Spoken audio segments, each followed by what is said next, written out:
Baik, saya lanjutkan. Islam yang berkembang di Indonesia adalah Islam Sufi atau mistik, yang cirinya adalah bersifat toleran dan akomodatif terhadap budaya dan kepercayaan setempat. Jadi kebudayaan yang sudah ada dibiarkan tetap eksis, tapi diwarnai dengan ajaran-ajaran Islam. Kenapa kok Islam saat itu, kenapa Islamnya kok Islam yang ramah atau Islam yang akomodatif? Ada 3 penyebab.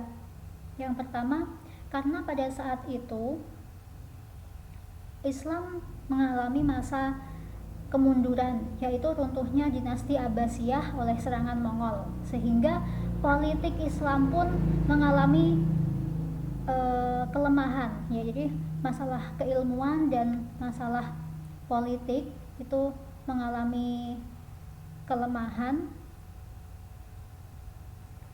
yang pada abad ke-15 ini ya, terjadi Islamisasi di Jawa, maka metode dakwahnya bersifat apresiatif dan toleran terhadap budaya setempat.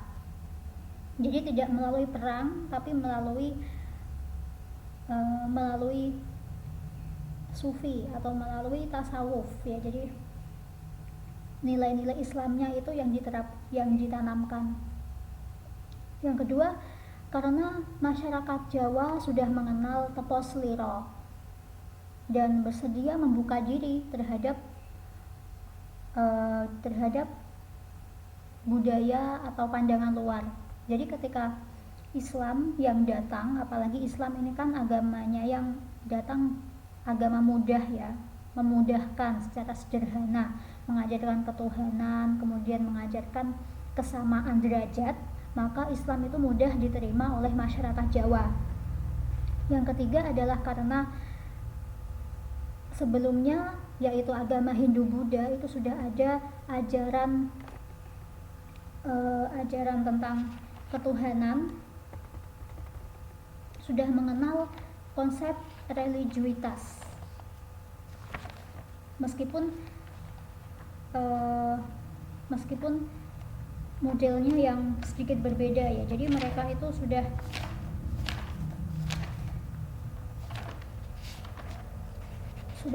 tahu tentang kekuatan Tuhan, tentang ada makhluk-makhluk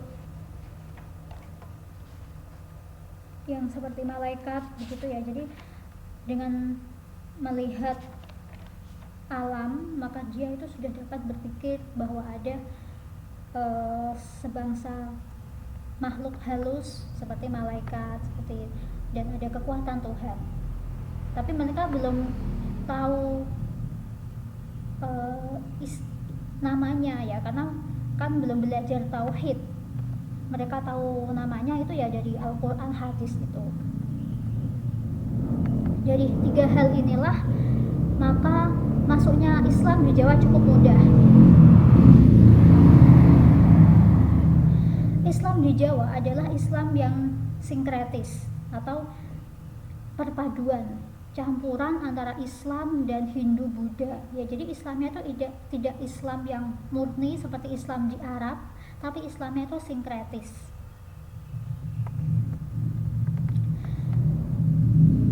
Contoh-contoh praktek sinkretisme yaitu seperti penggabungan dalam hal agama.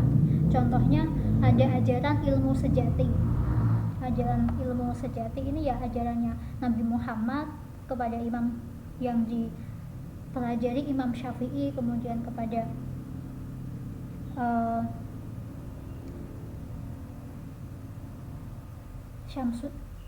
Syekh Syamsuddin. Kemudian intinya ajaran ini adalah ajaran Islam, tapi disesuaikan dengan masyarakat setempat gitu loh. Kemudian ada dasar iman, itu disebut syahadat.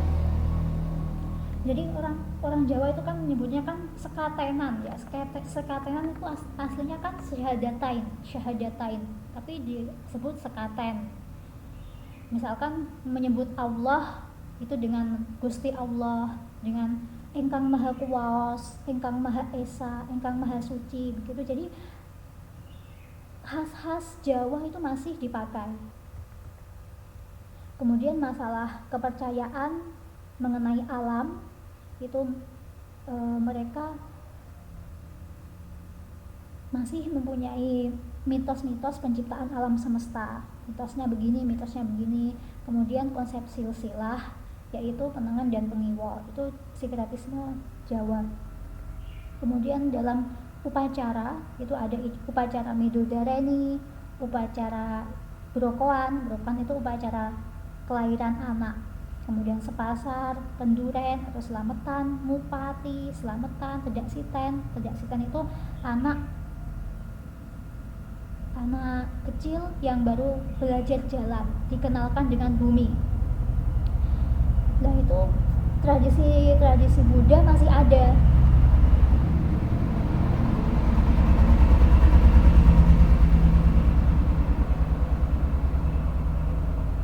Kemudian juga masalah doa itu ada menggunakan mantra kejawen ya, jadi memakai bahasa Jawa. Ada kata misalkan ya kayu ya kayumu begitu kan. Jadi mereka itu tidak menggunakan bahasa Arab asli, tapi kadang dicampur-campur dengan bahasa Jawa. Kemudian ada penggabungan agama Islam dengan budaya lokal, seperti dalam Islam itu kan disuruh untuk berbakti kepada orang tua, suruh saling memaafkan, salam-salaman dengan orang tua. Lah itu di Jawa itu ada tradisi sungkeman. Lah ini seperti halal bihalal, itu kan tradisi Indonesia juga ya. Ada pupat, lontong, itu kan tradisi Indonesia. Jadi Islam di Indonesia itu merupakan Islam yang sinkretis, artinya Islam yang bercampur dengan budaya setempat. Mengenai sinkretisme ini ada beberapa respon masyarakat. Yang pertama, ada masyarakat yang tidak menerima sinkretisme karena khawatir hal itu berbau khurafat atau syirik gitu, bahasa kasarnya ya, takut kalau itu bercampur syirik. Yang kedua, ada kelompok moderat, kelompok tengah-tengah yang menganggap masalah tradisi Jawa itu sebagai metode dakwah bil hikmah ya, jadi dakwahnya itu dengan cara yang santun. Dan yang ketiga, ada kelompok yang menerima sinkretisme secara keseluruhan. Jadi pergumulan atau hubungan antara Islam dengan tradisi Jawa, jika kita menolak secara utuh, itu suatu kemustahilan, karena ada bagian orang Jawa itu terikat norma-norma yang sudah berlaku secara turun-temurun. Awal mula sinkretisasi Islam Jawa ini lebih dahulu terjadi di pedesaan, baru kemudian masuk ke ranah perpolitikan.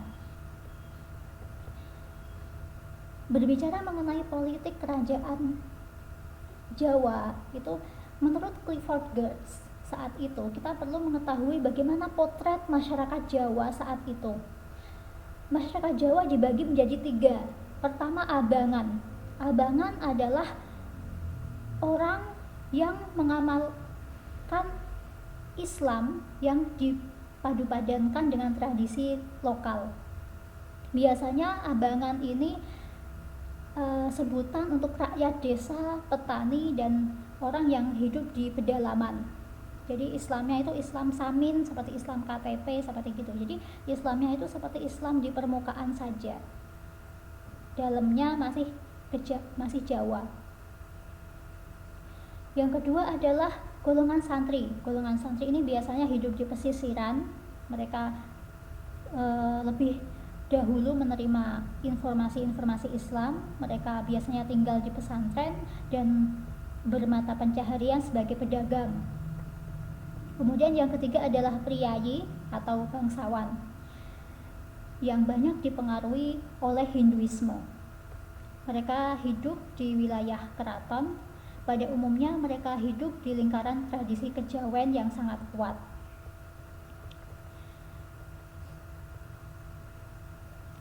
Setelah Islam berkembang di wilayah pesisir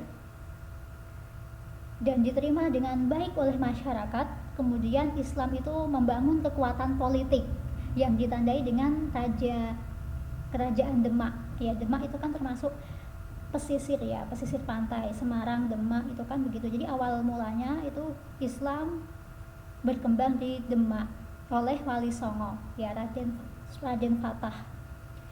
Raden Fatah itu pada masa Sunan Kalijogo. Kemudian menguatnya Islam di Jawa terjadi pada saat Islam menyebar sampai wilayah pedalaman. Basis kekuatan politik yang dibangun dengan kerajaan mendukung syiar Islam sampai ke masyarakat pedesaan. Pada abad ke-15, Majapahit kekuasaannya semakin memudar, tapi Islam yang saat itu sudah mulai berkembang dari pantai utara menerobos ke pedalaman, dan serentak dengan itu kerajaan Majapahit yang Hindu berakhir. Jadi Majapahit ini dikalahkan oleh kerajaan Demak.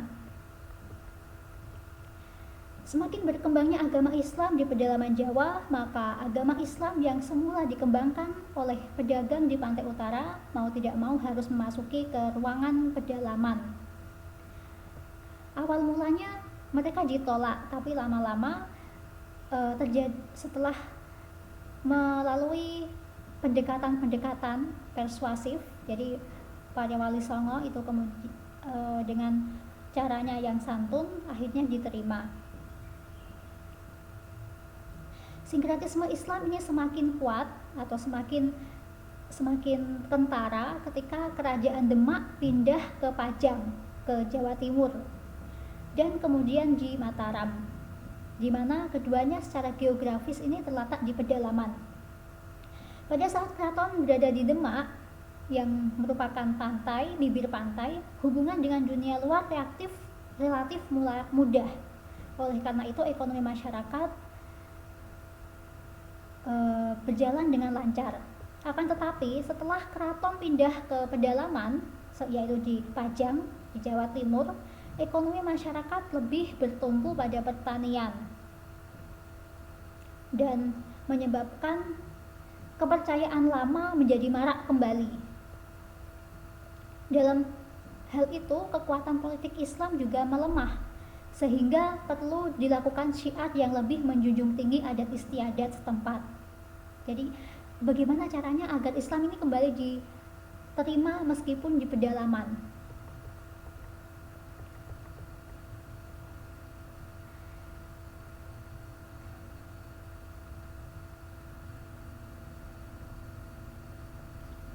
Sisa-sisa kekuatan politik Islam waktu itu terbangun dalam kerajaan Mataram Islam, karena pendiri Mataram, Senopati, adalah keturunan Majapahit.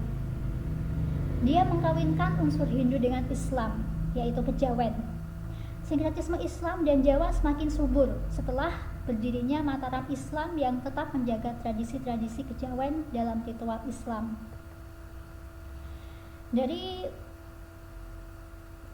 klasifikasi demikian, dari klasifikasi atau pembagian masyarakat tadi dapat digambarkan bahwa penganut Islam di wilayah pesisir itu tergolong dalam kaum santri, yaitu masyarakat sekitar Pantura, mengamalkan Islam dengan tidak menonjolkan nuansa sinkretis. Artinya Islamnya itu Islam santri. Sebaliknya, masyarakat pedalaman yang kental dengan corak mistis Jawa beserta klenik dikategorikan dengan Islam abangan yang mengamalkan sinkretis. Begitu juga lingkungan kerajaan yang cocok dalam klasifikasi priayi mengamalkan Islam dengan menggabungkan kejawen yang bercorak Hindu-Buddha. Namun, pengelompokan ini tidaklah final, tidaklah sepenuhnya akurat. karena varian-varian Islam di Jawa itu cukup unik dan rumit, sehingga ketika berbicara tentang Islam pesisir pun belum tentu mereka itu Islamnya Islam murni ya. Jadi bisa saja orang-orang pesisir malah juga sinkretik ya, maksudnya menggunakan tradisi-tradisi lama, menggabungkan antara Islam dan tradisi lama, itu bisa saja terjadi. Jadi pada intinya begitulah potret Islam di Jawa, Islam yang tidak keras tapi Islam yang dapat membaur, dapat disesuaikan dengan adat istiadat asalkan tidak bertentangan dengan ajaran Islam. Terima kasih, mohon maaf bila ada kesalahan dan kekurangan. Wassalamualaikum.